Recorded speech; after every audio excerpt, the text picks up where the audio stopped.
Movie की शुरुआत में कॉनवॉय तेजी से सैनिकों की तरफ बढ़ती नजर आती है और फिर हमें पता चलता है कि उस कॉनवॉय में एक भूखा कैदी को जेल ले जाया जा रहा है। और ये एक ऐसी दुनिया है जहाँ प्राचीन राज्य जैसे नेवरविंटर और डार्कवुड फॉरेस्ट अपने राज और शक्ति से भरे हुए हैं। और यहाँ जादूगर, सॉर्सरर्स और ड्रुइड्स के पास ऐसी शक्ति है जिनसे वो दुनिया या किसी भी राज्य की किस्मत बदल सकते हैं। उस कुख्यात कैदी को उसी सेल में रखा जाता है जहां मूवी के प्राइमरी कैरेक्टर्स एडगिन और होल्गा कैद है, जो पेशे से चोर है। यहाँ वो कुख्यात कैदी होल्गा को कमजोर समझकर उसका फायदा उठाने की सोचता है, पर होल्गा उसे ऐसा सबक सिखाती कि वो जिंदगी भर याद रखेगा। दरअसल होल्गा एक बारबेरियन है जो अपने फियरलेस नेचर के लिए जानी जाती है, पर एक इंसान से संबंध बनाने की सजा में उसे ट्राइब से बेदखल कर दिया गया और आखिर में उसका अपने पति के साथ भी नहीं बनी। इसलिए अपने पति से अलग होने के बाद उसकी मुलाकात एडगिन से हुई, जहाँ फिर दोनों भरोसेमंद दोस्त बन गए। अब अगले दिन उनकी कोर्ट के सामने पेशी होती है जहाँ एडगिन को अपनी सफाई देने का मौका मिलता है, पर एडगिन तो यहाँ से फरार होने की फिराक में था। इसलिए सही मौका आने तक वो चोर क्यों बना अपनी कहानी सुनाने लगता है कि वो पहले एक हार्पर हुआ करता था जो एक सीक्रेट ऑर्गेनाइजेशन है जो गैर कानूनी कामों पर नजर रखता है। और ऐसे उसने कई क्रिमिनल्स और रेड विजर्ड्स यानी कि द थियायंस को भी सलाखों के पीछे भेजा। दरअसल थाइन जिन्हें रेड विजर्ड भी कहते हैं अपने डार्क मैजिक और इविल इंटेंशंस लिए जाने जाते हैं। पर एक दिन एक थियान के अड्डे पर छापा मारने पर एडगिन की नजर उसके सोने पर पड़ी, क्योंकि एक स्पाई होने के नाते उसकी कमाई कुछ खास नहीं थी। लेकिन एडगिन के लालच का भुगतान उसके पत्नी जिया को अपने जान से देना पड़ा, क्योंकि रेड विजर्ड उसके गन को सूंघते उसके घर तक पहुंच गए। और समझदार जिया अपनी बेटी कीरा को छिपाने में सफल रही, लेकिन इस घटना ने एडगिन को पूरी तरह से बदल कर रख दिया। उसने फिर हार्पर की नौकरी छोड़ दी और फिर उसकी मुलाकात होल्गा से हुई, जिन दोनों ने मिलकर कीरा को पाला। पर क्योंकि उनके पास इनफ पैसे नहीं थे, उन्होंने चोरी करना शुरू कर दिया, जहां देखते ही देखते उनकी टीम में कॉनमैन, फोज और उनकी सॉर्सरर साइमन भी शामिल हो गया। लेकिन फिर एक विजर्ड नेम सोफिना ने उन्हें फॉरेन स्किट के बारे में बताया जहां चोरी किए सामान और आर्टिफैक्ट सेफली रखे जाते हैं और उसके बोर्ड को सिर्फ हार्पर ही खोल सकता है, जैसे कि एडगिन। एडगिन ये चोरी तो नहीं करना चाहता था, पर वहाँ सिर्फ बेशकीमती खजाना ही नहीं, एक जादुई टैबलेट भी रखा था जिससे किसी भी एक मरे हुए इंसान को रिजरेक्ट किया जा सकता है। और एडगिन अपने पत्नी को एक बार फिर से पाना चाहता था, इसलिए अगले दिन कीरा से अलविदा लेकर वो और उसकी टीम सोफिना के साथ सीक्रेट वर्ल्ड में प्रवेश कर जाते हैं। लेकिन टैबलेट को उठाते ही अलर्ट ट्रिगर हो जाता है, जिससे अब सभी बुरी तरह से गिर जाते हैं।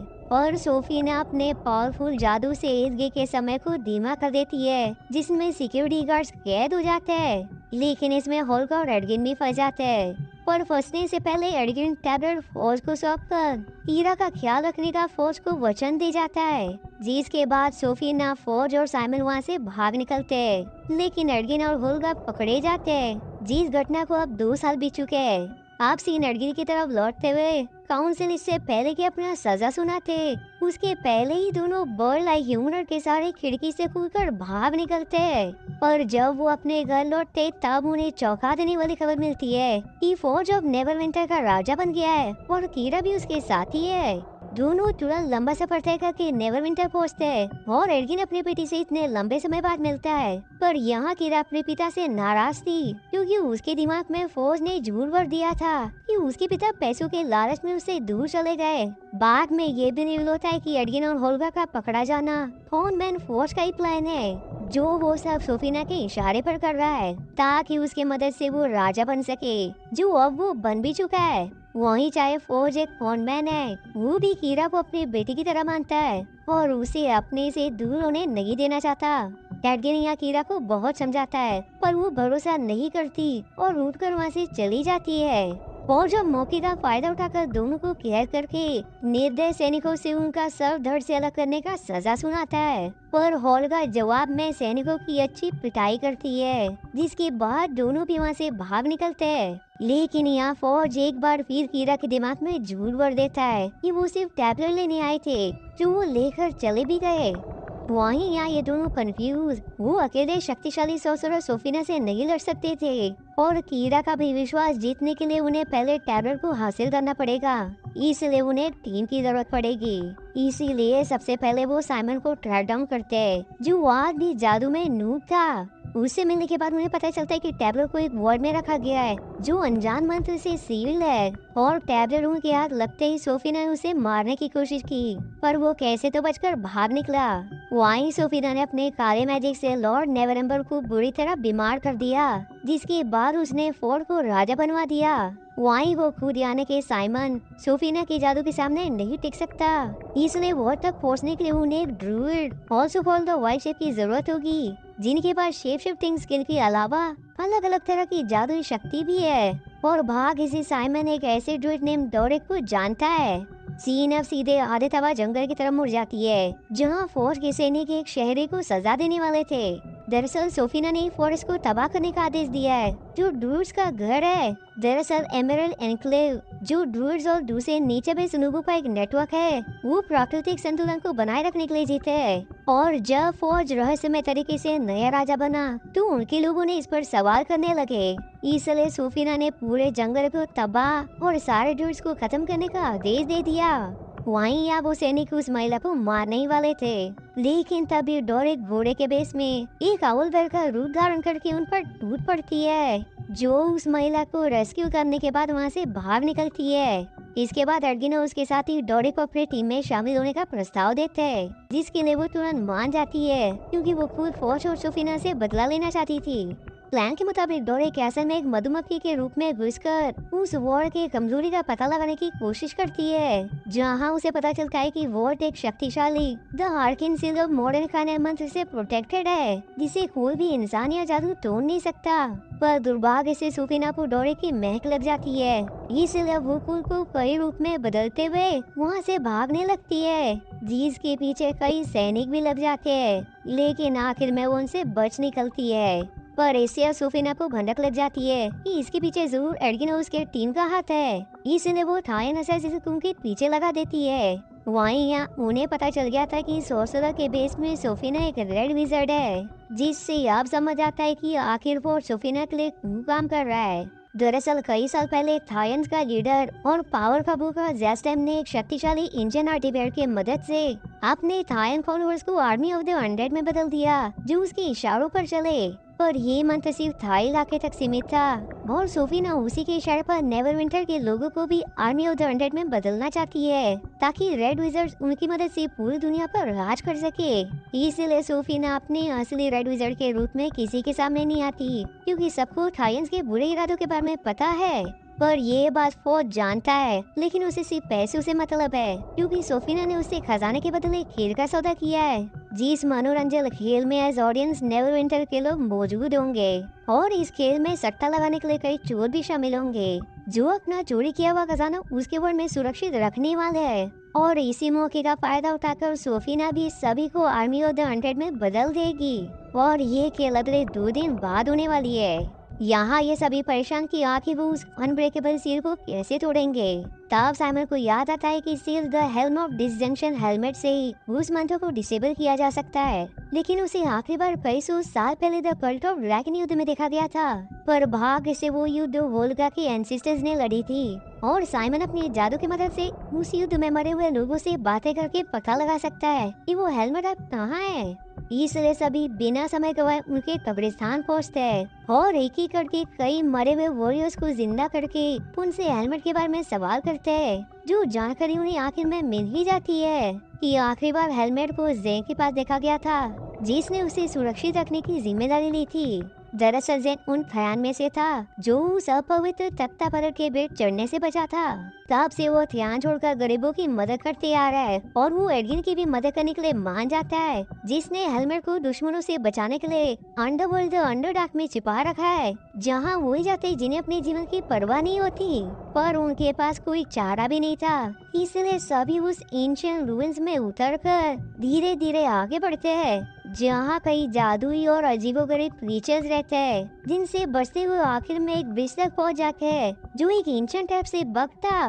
पर साइमन के गलत कदम से पूरा का पूरा ब्रिज ही रह जाता है। पर बाद में उन्हें समझ आता है कि होल्गा के पास हमेशा से एक मैजिकल हीटर टीटर स्टिक था, जो डोरेमोन के मैजिकल डोर की तरह काम करती है, जिसकी मदद से वो ब्रिज पार कर जाते हैं, और आखिर में उन्हें वो हेलमेट भी मिल जाता है। पर थियन असैसिन्स भी वहीं पहुंच जाते हैं, लेकिन जेंग अकेले ही एक एक करके सारे असैसिन्स को मार गिराता है। पर क्योंकि थियन्स इमॉर्टल्स थे, इसलिए 300 साल बाद भी जेंग आज भी जिंदा था, इसीलिए वो सारे असैसिन्स भी रिजरेक्ट हो जाते हैं जो उनके पीछे पड़ जाते हैं। इतना कम नहीं किया, ब्रून्स का गार्डियन एक विशाल और मोटा ड्रैगन जाग उठता है जो उनकी जान के पीछे पड़ जाता है। एक समय तो एडगन उसका निवाला बनने ही वाला था, अगर सही समय पर जेंग ने ड्रैगन को डियर नहीं किया था। वो अब जेंग को भी इस लड़ाई में हिस्सा लेने के लिए विनती करते हैं, पर जेंग का मिशन यही तक था, इसलिए वो अपने रास्ते चला जाता है। ये सभी अब प्लान बनाती कि वो कैसे वॉर तक पहुँचे, क्योंकि इधर टीटर स्टिक जो एंट्री और एग्जिट पोर्टल बनाता है वो तभी काम करता है जब तक आप एंट्री और एग्जिट को एक बार देख चुके हो। पर साथ ही वोल्गा सुझाव देती है कि सिंस गेम से पहले वर्ल्ड में लूटा हुआ खजाने कॉन्वॉय के जरिए ट्रांसफर किया जाने वाला है। वो इधर टीटर का एग्जिट पोर्टल किसी ट्रेजर लाइक सामान पर बना सकते हैं, जिस सामान को वो सीक्रेटली किसी तरह उस कॉन्वॉय में छिपा देंगे, जो वर्ल्ड में मूव होने के बाद वो सीधे वर्ल्ड के अंदर पहुंच जाएंगे। प्लान के मुताबिक वो सबसे पहले एक पेंटिंग पर एक एग्जिट पोर्टल बनाते हैं, जिसे एडगिन सीक्रेटली कॉन्वॉय के नीचे चिपका देता है। यानी कि एग्जिट पोर्टल कॉन्वॉय के फर्श पर खुल रहा था, जिसे यहाँ से सामान एंट्री पोर्टल के थ्रू हटा देता है और फिर डोरेक उसके अंदर प्रवेश कर जाती है। डोरेक फिर एग्जिट पोर्टल को किसी तरह अंदर लेकर उसे उसी लोकेशन पर पलट कर रख देती है, जिसकी मदद से एंट्री के रास्ते होल्गा फिर से फर्श को सील कर देती है, जिसके बाहर डोरेक फिर से एग्जिट पोर्टल को पेंटिंग से छिपा देती है और फिर कुल को मधुमक्खी ने बदलकर वहाँ से रफू चक्कर हो जाती है, जिससे किसी को कुछ भनक भी नहीं लगती। पर उनका दुर्भाग्य कि पेंटिंग रखते वक्त वो जमीन की तरफ गिर जाता है, यानी कि वो एग्जिट पोर्टल अब एक जमीन की तरफ खुल रहा था, जिसका कोई फायदा नहीं। इसलिए अब दूसरे प्लान के तहत ये तीनों गार्ड्स का सामना करते हुए अलग अलग होकर वॉर तक पहुंचने की कोशिश करते हैं। वहीं डोरेक एंट्री पोर्टल के जरिए उस जमीन को तोड़कर प्रवेश करने की कोशिश करती है। अब लंबी लड़ाई के बाद साइमन हेलमेट का प्रयोग करके वॉर का दरवाजा ओपन करने में सफल रहता है। वहीं डोरेक भी पोर्टल की मदद से वॉर में प्रवेश कर जाती है, पर अब रिवील होता है कि एग्जिट पोर्टल वॉर में था ही नहीं, वो तो कहीं और था। उस दूर छानबीन करने पर डोरेक को पता चलता है कि फोर्स कीरा को लिए खजाने के साथ यहाँ से भागने की फिराक में है, क्योंकि सोफीना आज ही के दिन सभी को आर्मी ऑफ द डेड में बदलने वाली है। इतना करने की हेलमेट के प्रयोग से इर्द गिर्द के सारे मैजिक काम करना बंद कर दिए थे, जिससे सोफीना को भनक लग जाती है, जिसके कारण आखिर में वो पकड़े जाते हैं। पर सोफीना उन्हें तुरंत मारने के बजाय खेल में शामिल कर देती है और जादुई ब्रेसलेट भी उन्हें पहना देती है, जिसके कारण वो कोई भी जादू नहीं कर पाएंगे। आप देखते ही देखते भूल भुलैया का गेम शुरू हो जाता है, जहाँ खूंखार जानवर से बचते हुए उन्हें एग्जिट की तलाश करना था, जिसमें उन्हें बहुत मुश्किल होती है, लेकिन आखिर में वहाँ से बच निकल आते हैं और तुरंत कीरा को बचाने पहुँचते हैं। अब फौज चारों तरफ से घिरा, लालची अब कीरा को ढाल बनाकर उनसे बचने की कोशिश करता है, जिससे फौज का असली चेहरा कीरा के सामने आ जाता है। पर वो अकेला साइमन के मैजिक के सामने टिक नहीं पाता और वो टैबलेट भी उनके हाथ लग जाती है। लेकिन वहीं सोफीना ने अपना द बेकनिंग डेथ समन कर दिया था, जो धीरे धीरे नेवरविंटर में फैलने लगता है।